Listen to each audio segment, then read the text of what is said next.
दोस्तों इस वीडियो में क्वेश्चन बैंक से लिया गया संस्कृत का 30 महत्वपूर्ण ऑब्जेक्टिव प्रश्न पे डिस्कस करेंगे जो मैट्रिक परीक्षा के लिए काफ़ी ही महत्वपूर्ण है। यदि आप लोग इस बार मैट्रिक परीक्षा की तैयारी कर रहे हैं तो आपके लिए यह वीडियो काफ़ी ही महत्वपूर्ण है। वीडियो को शुरू से अंत तक देखिएगा। इसमें सारा प्रश्न जो है वो क्वेश्चन बैंक से लिया गया है। और जैसा कि आप सभी को पता होगा दोस्तों कि फाइनल परीक्षा जो मैट्रिक एग्जाम का होता है उस परीक्षा में क्वेश्चन बैंक से काफ़ी ज़्यादा प्रश्न पूछा हुआ रहता है। तो वीडियो को शुरू से अंत तक देखिएगा। इसमें सारा प्रश्न आपका क्वेश्चन बैंक का रहेगा और सारा संस्कृत का प्रश्न रहेगा। तो चलिए वीडियो को शुरू करते हैं। देखते हैं आज का पहला क्वेश्चन। देखिए पहला प्रश्न में पूछा गया है कि वनावटी आलस्य दिखाकर कौन भोजन ग्रहण करते हैं। ऑप्शन है विद्वान, बी है मूर्ख और सी में दिया गया है धूर्त और ऑप्शन डी यहाँ पे जानवर होगा। ठीक है, क्या होगा? जानवर। तो क्वेश्चन नंबर फर्स्ट का सही आंसर हो जाएगा ऑप्शन सी धूर्त लोग। वनावटी आलस्य दिखाकर कौन भोजन करते हैं? तो धूर्त लोग करते हैं। अगला क्वेश्चन, क्वेश्चन नंबर दो। क्वेश्चन नंबर 2 में पूछा गया कि आलस्य कथा नर्तक मिथिला में कौन मंत्री थे? तो वीरेश्वर मंत्री थे। यानी 2 नंबर प्रश्न का सही आंसर हो जाएगा ऑप्शन सी वीरेश्वर मंत्री थे। और यह सब वीवीआई प्रश्न है, कई बार परीक्षा में पूछा गया है तो याद रखिएगा। क्वेश्चन नंबर 3 देखिए। क्वेश्चन नंबर 3 में पूछा गया कि चारों आलसियों को कैसे बाहर किया गया? चारों आलसियों को कैसे बाहर किया गया? ऑप्शन है पैर पकड़कर, हाथ पकड़कर, केस पकड़कर और ऑप्शन डी है बाह पकड़कर। ठीक है, तो क्वेश्चन नंबर 3 का सही आंसर हो जाएगा ऑप्शन सी केस पकड़कर, यानी कि उसके बाल को पकड़कर बाहर किया गया। क्वेश्चन नंबर 4 देखिए। क्वेश्चन नंबर 4 में पूछा गया है कि घर में लगी आग को देखकर कौन लोग पलायमान हो गए? घर में लगी आग को देखकर कौन लोग पलायमान हो गए? तो ऑप्शन इसका सी हो जाएगा 4 नंबर प्रश्न का धूर्त लोग। ऑप्शन डी इसका सही हो जाएगा। ठीक है, अगला क्वेश्चन देखिए। Question number 5। क्वेश्चन नंबर 5 में पूछा गया है कि स्थिति सौक्यरमूला ही, ठीक है, या खाली स्थान है। खाली स्थान के 4 ऑप्शन में से क्या भराएगा आपको बताना है कि ना धावती जनता। ठीक है, यह उक्ति किस पाठ के संकलित है? यह जो युक्ति दिया गया है यह किस पाठ से संकलित है, यही आपसे पूछा गया। ये खाली स्थान में आपको भरना है। ठीक है, तो क्वेश्चन नंबर 5 का सही आंसर हो जाएगा ऑप्शन ए आलस कथा से लिया गया है। इसका सही आंसर क्या हो जाएगा? ऑप्शन ए हो जाएगा। क्वेश्चन नंबर 6 देखिए। क्वेश्चन नंबर 6 में पूछा गया है कि आलसशाला में, ठीक है, आग लगने के बाद कितने लोग नहीं भागे थे? आलसशाला में जब आग लगा था तो उस आलसशाला में जो भी व्यक्ति थे उनमें से कितने लोग नहीं भागे थे? 3, 5, 4 और ऑप्शन डी है 6। तो क्वेश्चन नंबर 6 का सही आंसर ऑप्शन सी हो जाएगा, 4 लोग नहीं भागे थे। अगला क्वेश्चन देखिए। Question number 7। क्वेश्चन नंबर 7, ये सब जितना भी प्रश्न है दोस्तों आलस्य कथा से लिया गया है। ठीक है, क्वेश्चन नंबर 7 में पूछा गया है कि आलसशाला में आग क्यों लगाई गई? आलसशाला में आग क्यों लगाई गई? तो इसलिए लगाई गई दोस्तों क्योंकि आलसियों की परीक्षा करने के लिए ही आलसशाला में आग लगाई गई थी। ठीक है, तो इसका सही आंसर क्या हो जाएगा? ऑप्शन बी हो जाएगा, आलसियों की परीक्षा करने के लिए। अगला क्वेश्चन देखिए। Question number 8। क्वेश्चन नंबर 8 में पूछा गया है कि व्याघ्रपथिक कथा पाठ कहाँ से लिया गया है? व्याघ्रपथिक कथा जो है यह कथा किस पाठ से कहाँ से लिया गया, यही आपसे पूछा गया प्रश्न में। तो इसका सही आंसर हो जाएगा ऑप्शन बी हितोपदेश से लिया गया है। किससे? हितोपदेश से। ऑप्शन बी इसका सही होगा। Question number 9। क्वेश्चन नंबर 9 में पूछा गया है कि हितोपदेश के कहानियाँ किससे संबंधित है? हितोपदेश से कहानियाँ जो है यह किससे संबंधित है? मानव से, दानव से, देवता की, पशु पक्षी से? तो 9 नंबर का सही आंसर हो जाएगा ऑप्शन डी पशु पक्षी से संबंधित है। क्वेश्चन नंबर 10 देखिए। 10 में पूछा गया है कि व्याघ्रपथिक कथा पाठ के रचयिता कौन है? यानी कि व्याघ्रपथिक कथा जो पाठ है इसके लेखक कौन है? इसे वीवीआई लगा लिए प्रश्न का, कई बार मैट्रिक परीक्षा में पूछा गया है। तो 10 नंबर प्रश्न का सही आंसर ऑप्शन बी हो जाएगा, नारायण पंडित हो जाएगा। याद रखिएगा, व्याघ्रपथिक कथा पाठ के लेखक कौन है? तो नारायण पंडित है। अगला क्वेश्चन 11 नंबर क्वेश्चन देखिए।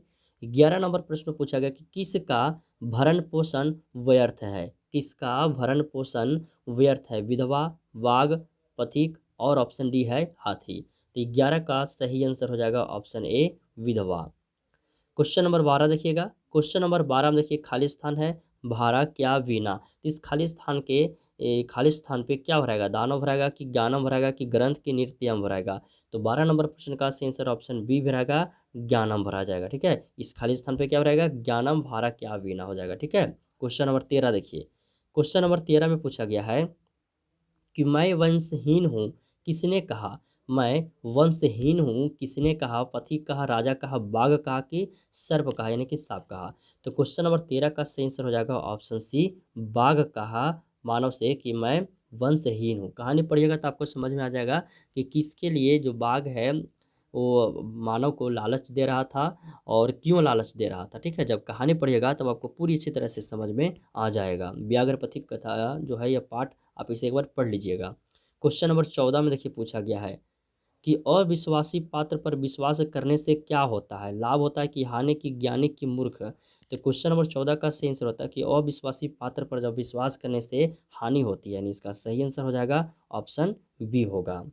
अगला क्वेश्चन देखिए, question number 5, sorry question number 15 देखिए। पूछा गया है कि किसके बिना ज्ञान भोज के समान है, क्रिया के बिना, ग्रंथ के बिना, पुस्तक के बिना कि खेल के बिना।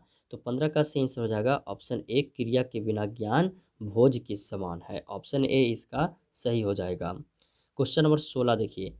16 में पूछा गया है कि बाघ के हाथ में क्या था, बाघ के हाथ में क्या था, पुस्तक, लाठी, कंगन और ग्रंथ। तो 16 का सही आंसर हो जाएगा ऑप्शन सी, कंगन। सोने का कंगन था बाघ के हाथ में। ठीक है, तो इसका सही आंसर ऑप्शन सी हो जाएगा।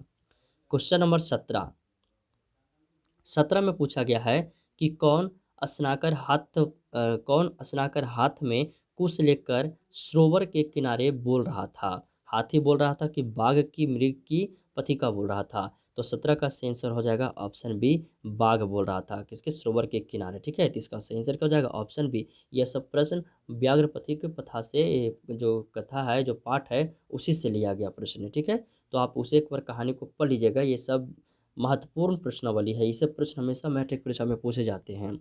क्वेश्चन नंबर 18, क्वेश्चन नंबर 18 में पूछा गया कि मंदाकिनी वर्णम पाठ रामायण के किस कांड से संग्रहित है। ठीक है, ये मंदाकिनी वर्णम जो पाठ है ये रामायण के किस कांड से संग्रहित है।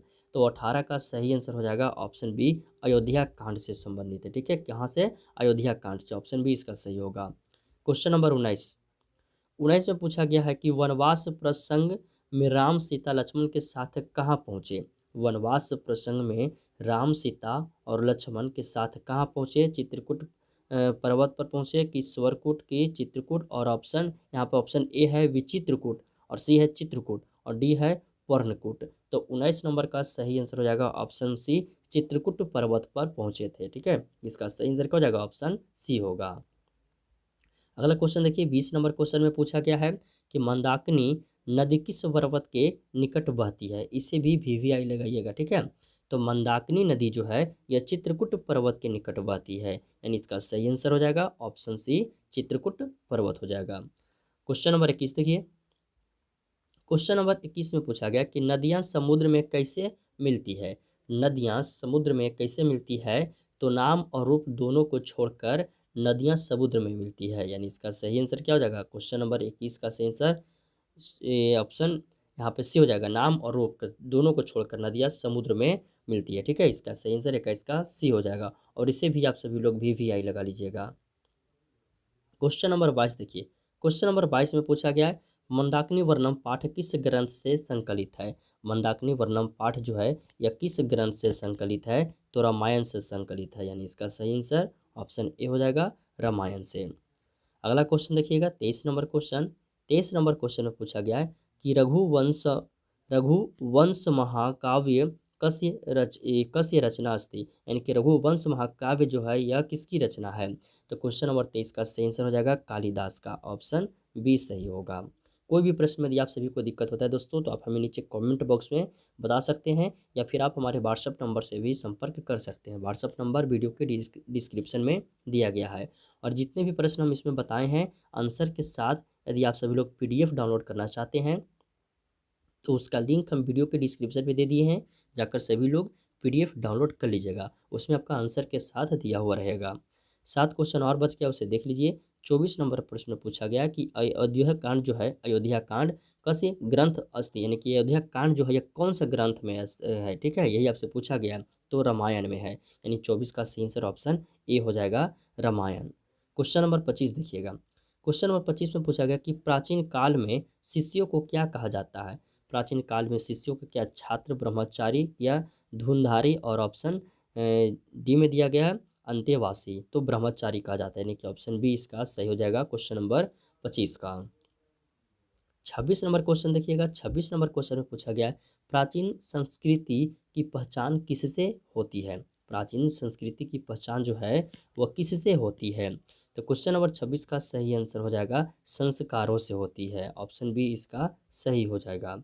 अगला क्वेश्चन देखिएगा। देखिए यहाँ पर टाइपिंग में थोड़ा मिस्टेक हो गया है नंबरिंग में। अगला क्वेश्चन 27 की जगह 26 ही लिखा गया, ठीक है, तो कोई बात नहीं, चलिए इसे देख लेते हैं। पूछा गया कि सीमंतो सीमंतोत्रियन किस प्रकार का संस्कार है। कह रहा है कि सीमंतोनयन, ठीक है, सीमंतोनयन किस प्रकार का संस्कार है। तो 26 का सही आंसर हो जाएगा जन्म पूर्व संस्कार है, यानी कि ऑप्शन ए इसका सही हो जाएगा, ठीक है। अगला क्वेश्चन देखिए। 27 नंबर क्वेश्चन में पूछा गया है कि शैक्षणिक संस्कारा कति संति, यानी कि शैक्षणिक संस्कारा जो है वह कौन पंचम है कि षष्टम है कि त्रय है या दंत है, कौन सा संस्कार ये है। तो 27 का सही आंसर हो जाएगा पंचम, यानी कि पाँचवा हो जाएगा, ऑप्शन ए इसका सही हो जाएगा। क्वेश्चन नंबर 28 देखिएगा। पूछा गया कि विवाह संस्कार के अंतर्गत क्या नहीं आता है। गोदान आता है कि वागदान आता है कि कन्यादान, और ऑप्शन डी है सिंदूरदान। तो 28 का सही आंसर हो जाएगा ऑप्शन ए गोदान आता है। बाकी वागदान, कन्यादान और सिंदूरदान यह सब विवाह संस्कार के अंतर्गत आता है, तो इसका सही आंसर क्या हो जाएगा, ऑप्शन ए हो जाएगा 28 नंबर प्रश्न का। क्वेश्चन नंबर 29 देखिए। पूछा गया है कि अंतिम शिक्षा संस्कार का नाम क्या है। अंतिम शिक्षा संस्कार का क्या नाम है, यही आपसे पूछा गया प्रश्न है, तो इसका सही आंसर हो जाएगा समावर्तनम हो जाएगा। अंतिम शिक्षा संस्कार का क्या नाम है, तो समावर्तनम, ऑप्शन बी इसका सही होगा। क्वेश्चन नंबर 30 में पूछा गया कि कन्यादान किस संस्कार में होता है। तो भाई हम आपको बताए हैं कि विवाह संस्कार में ये सब होता है, ये सिंदूरदान, कन्यादान, तो इसका सही आंसर क्या हो जाएगा, ऑप्शन डी हो जाएगा विवाह संस्कार में। तो 30 का सही आंसर ऑप्शन डी हो जाएगा, कन्यादान किस संस्कार में, तो विवाह संस्कार में होता है। तो दोस्तों इसी तरह आज का वीडियो हम करते हैं। यदि इसका पीडीएफ आप सभी लोग डाउनलोड करना चाहते हैं तो हम आपको बता दिए हैं कि वीडियो के डिस्क्रिप्शन में इसका लिंक दिया गया है, जाके सभी लोग पीडीएफ डाउनलोड कर लीजिएगा। तो धन्यवाद दोस्तों, मिलते हैं अगले वीडियो में। वीडियो पसंद आए हो तो वीडियो को लाइक करें, अपने दोस्तों में शेयर करें। जो स्टूडेंट चैनल पर पहली बार आए हैं चैनल को सब्सक्राइब करके बेल आइकन को प्रेस कर लें, ताकि मैट्रिक परीक्षा से संबंधित हर एक नए वीडियो का नोटिफिकेशन समय से मिलता रहे।